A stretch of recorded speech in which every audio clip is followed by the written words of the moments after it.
அமலாக்கத்துறையை வச்சு தங்களுக்கு ஒத்து வராத எதிர்க்கட்சிகளை மிரட்டுவாங்கன்னு சொன்னோம். தொடர்ந்து நடத்துறாங்க, பார்த்துக்கிட்டே இருக்கணும். இன்னைக்கு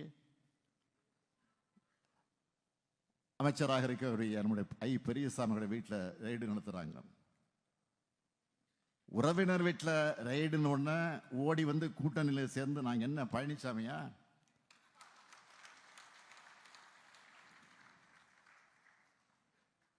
எங்களை மிரட்ட நினைச்சவங்க தான் இப்போ மிரண்டு போயிருக்காங்க. இதை விட மோசமான அணுகுமுறையெல்லாம் பார்த்த இயக்கம்தான் திமுக.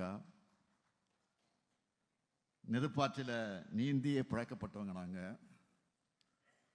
உங்களுடைய எண்ணம் எந்த காலத்திலையும் நிறைவேறாது.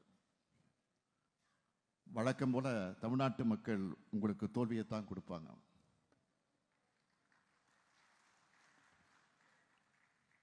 தமிழ்நாட்டு மக்கள் அரசியல் தெளிவு உள்ளவர்கள், விழிப்புணர்வு மிக்கவர்கள்.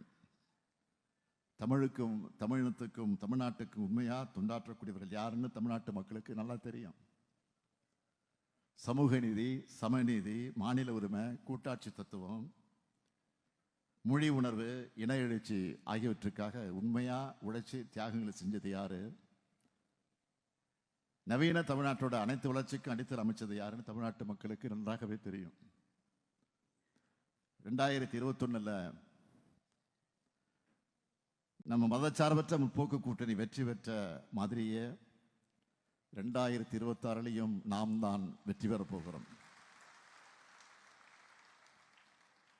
திராவிட மாடல் 2.0 ஆட்சியில் இந்தியாவுக்கே வழிகாட்டக்கூடிய அளவுக்கு சாதனைகளை செய்வோம். அதுக்கு துணையா தோழர்கள் என்றைக்கும் இருக்கணும்னு நான் கேட்டுக்கிறேன். கம்யூனிஸ்டுகள் களத்தில் இறங்கினா எப்படிப்பட்ட வெற்றியை வசமாகும்? திமுகவினர், கம்யூனிஸ்டுகள், நம்ம கூட்டணி கட்சியினர் ஆகியோருடைய உழைப்புக்கு முன்னாடி எப்படிப்பட்ட சதி செயல்களும் நிற்கக்கூட முடியாது. ஜனநாயகம் வெல்ல களம் நிற்கும் அத்தனை தோழர்களுக்கும் என்னுடைய ரெட் சல்யூட்.